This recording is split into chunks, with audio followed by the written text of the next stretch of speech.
Hello दोस्तों, स्वागत है आप सभी का। जैसे कि चर्चा कर रहे हैं हम लोग कि गुरुदेव का जो गोचर हो रहा है वो विभिन्न लग्नों के लिए क्या प्रभाव डालता हुआ नजर आता है। अगर आप लोगों की कुंडली पहले भाव में 7 नंबर दिखाती है तो आप लोग तुला लग्न से जातक जातिकाएं हैं। अब बात करें कि गुरुदेव का जो गोचर हो रहा है इस लगन के लिए वो शुभ होगा, अशुभ होगा, किस प्रकार के प्रभाव दिखाने की कोशिश करेगा। देखिए, सबसे पहली कंडीशन तो ये कि इस पर्टिकुलर लगन के अंदर गुरुदेव जो हैं वो तीसरे भाव और छठे भाव के स्वामी हैं, जो कि एक प्रकार से त्रिक भाव माने जाते हैं। तो कहीं ना कहीं जब त्रिक भाव के स्वामी पीड़ित होते हैं, कहीं ना कहीं चुनौतीपूर्ण अवस्थाओं में होते हैं, तब वो कुछ परेशानियों के बाद बेहतर रिजल्ट करने की कोशिश करते हैं। ऐसी स्थिति में हम मानते हैं कि वो जो ग्रह है वो किसी प्रकार से विपरीत स्थितियों में आकर कुछ अच्छा करना चाहता है, जिसे हम कहते हैं विपरीत प्रकार के राजयोग। तो यहाँ पर जो गुरुदेव का गोचर है वो आपके केंद्र भाव में हो रहा है। सबसे पहली दिक्कत जो आएगी वो क्या आएगी कि छठे भाव और तीसरे भाव का स्वामी इस समय दिशा बलहीन होते नजर आ रहे हैं। इसीलिए कम्युनिकेशंस अगर हो, थर्ड हाउस से जो होते हैं पत्राचार, लेटर्स, कम्युनिकेशंस, शॉर्ट ट्रेवल्स वो, और छठे भाव से हम देखते हैं कहीं ना कहीं सर्विस, कॉम्पिटिशन्स। ठीक है, तो इन चीज़ों के अंदर शुरुआत के समय में एक नेचुरल तरीके से अपॉर्चुनिटी आती हुई नज़र नहीं आएगी। क्यों? क्योंकि दिशा बलहीनता है। इसका मतलब है अगर किसी चीज़ में आप एफर्ट्स कर रहे हैं, मान लीजिए कम्युनिकेशन कहीं पे हो रहा है, तो वहाँ पे आपको ज़्यादा एफर्ट्स करके कम्युनिकेशंस करने पड़ेंगे। नेचुरली वो चीज़ सामने उभर के नहीं आ रही। कॉम्पिटिशन्स की अगर हम बात करें, सर्विसेज के अंदर अगर हम बात करें, तो हमें कुछ ज़्यादा एफर्ट्स करने पड़ेंगे, वो नेचुरली चल के हमारे पास इस समय आते हुए नज़र नहीं आते। दूसरी चीज़ है कि कहीं ना कहीं तीसरा भाव छोटे भाई बहनों को भी दर्शाता है, शॉर्ट डिस्टेंस ट्रैवल को भी दर्शाता है, तो इसमें थोड़ी सी बाधाएं महसूस हो सकती हैं। छठा भाव रोग रिपु ऋण को दर्शाता है, तो इन स्थितियों में रोग रिपु ऋण की स्थितियों में कुछ कमी आने के चांसेस तो बनते हैं, लेकिन नौकरी या कंपटीशन के मामले में चुनौतियों का सामना करना पड़ता नजर आ सकता है। दूसरी चीज़, गुरुदेव के ऊपर शनि की शुभ दृष्टि भी है और राहु की मौजूदगी भी है। जो शनि है वो इस लगन के लिए योग कारक ग्रह होते हैं। नैसर्गिक रूप से वो एक पापी ग्रह माने जाते हैं। तो पापी ग्रह के द्वारा गुरु का दृष्ट होना, राहु के साथ आना, केतु से दृष्ट होना गुरु को पीड़ित करता है, जो कि एक बेहतर संभावना दिखा रहा है, जो कि कुछ शुरुआती चुनौतियों के बाद बेहतरी करने का प्रयास करे। क्योंकि यहाँ पे शनि योग कारक ग्रह होकर अपनी दृष्टि प्रभाव में, सर्विस में, छठे भाव में और तीसरे भाव की चीज़ों में कुछ बेहतरी करने का प्रयास आवश्यक रूप से गुरु से करवाएंगे। ये तो एक चीज़ हुई। अब बात करें कि एरिया जो इम्पैक्ट हो रहे हैं वो क्या क्या है।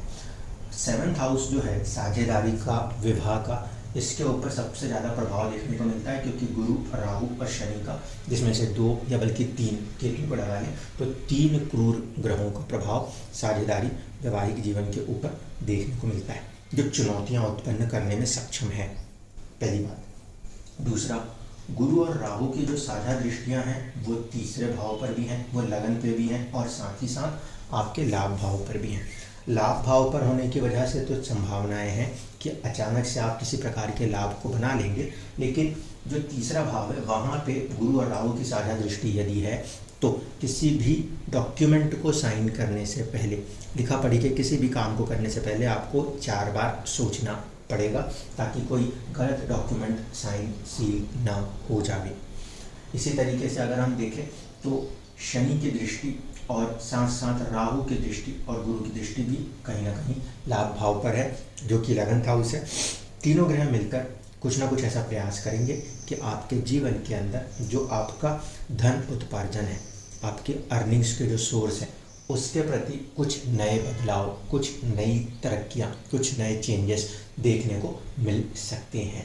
ठीक है, इसी के साथ साथ अगर हम समझें तो केंद्र में गुरु का यहाँ पर आना एक चीज़ दर्शा रहा है कि आपकी उन्नति के अवसर, आपके पराक्रम और थोड़े से संघर्षों के साथ मिलकर होते हुए नजर आएंगे।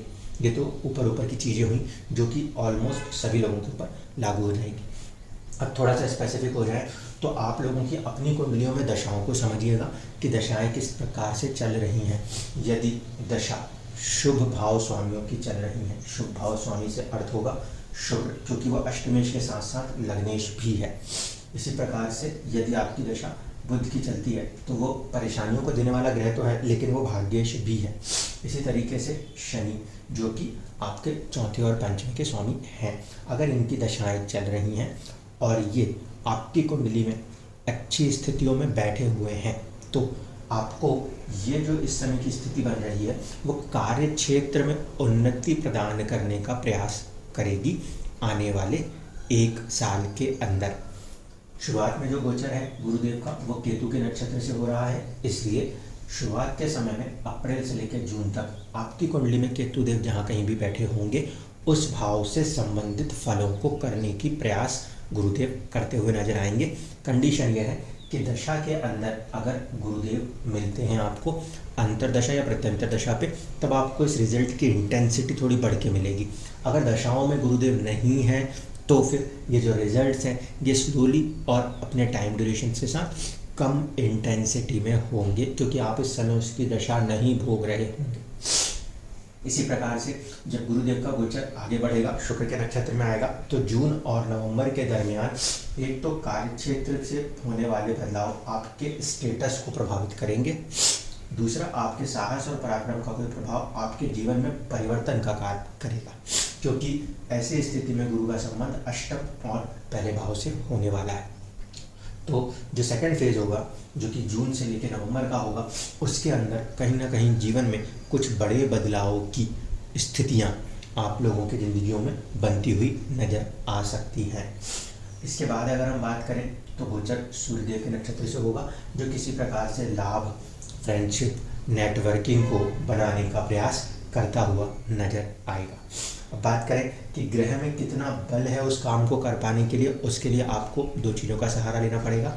एक तो चीज़ ये है कि अगर आपको विंशोपक बल मिल जाता है तो बहुत अच्छी बात है, अगर वो नहीं मिलता तो षडबल और साथ ही साथ आपको अष्टक वर्ग देखना पड़ेगा। अगर ग्रह में बल की कमी है तो फिर उसकी जो दशाएं हैं वो रिजल्ट को उतने अच्छे से नहीं कर पाती। अगर बल कम है तभी आपको ग्रह के कोई उपाय करने हैं जो कि स्टोन्स के माध्यम से आप लोग करते हैं, अन्यथा नहीं करने की जरूरत पड़ेगी। इसी प्रकार से बात होती है युति। जब ग्रह गोचर कर रहे हैं तो आपके जन्म लगन कुंडलियों में वह अलग अलग ग्रह जो यहाँ कहीं पर भी बैठे हुए होंगे उनसे युति बनाकर चलने का प्रयास कर रहे हैं। ऐसे स्थिति में अगर गुरुदेव का गोचर मान लीजिए चंद्रमा के साथ हो रहा है तो आपके कार्य क्षेत्र में आपके स्टेटस में वृद्धि की कोशिश हो रही है। अगर सूर्य के साथ हो रहा है तो आपके इनकम में, आपके नेटवर्किंग में वृद्धि की स्थिति बनेगी।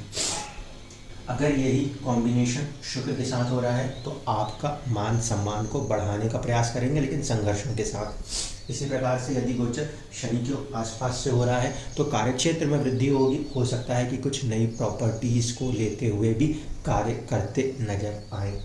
अगर यहाँ पे गोचर मंगल के साथ होता हुआ नजर आता है तो अर्जित धन जो है उसमें या विवाह से जुड़े हुए कुछ कार्यों के अंदर आपका ये जो 1 साल का अवधि बन रहा है वो जाता हुआ नजर आ सकता है।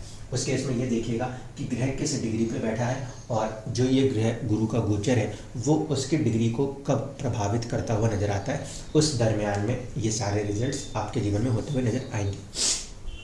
गुरु का यहाँ बैठना केंद्र में, और केंद्र में बैठ के लगन को देखना, साथ ही साथ लाभ को देखना, साहस को देखना तो अच्छा है, लेकिन सितंबर तक की जो स्थिति बनी हुई है वहाँ पे गुरुदेव राहु, केतु और शनि से पीड़ित होने के कारण उतनी शुभता को प्रदान नहीं कर पा रहे। इसीलिए सितंबर के बाद जब राहु और केतु का गोचर होगा तब जाके किसी प्रकार से एक बेहतरी का समय गुरु गोचर में इस स्थिति में कहा जा सकता है। क्यों? क्योंकि नैसर्गिक रूप से गुरुदेव की जो दृष्टियां हैं जो अमृत बरसाती हैं वो कहीं ना कहीं आपको लाभ, आपको साहस और जीवन में कुछ नए परिवर्तनों को देने में सहायक साबित होंगी। तो ये था तुला लगन के जातक जातिकाओं के लिए गुरु ग्रह का गोचर। अब जो बाकी के कुछ लगन बचे हैं उनको भी कंटिन्यू करेंगे, और आप लोगों के कुछ और भी सवाल हैं जो कि कमेंट्स के माध्यम से आप लोग पूछ रहे हैं, उनके ऊपर वीडियोस भविष्य में बनाएंगे। धन्यवाद।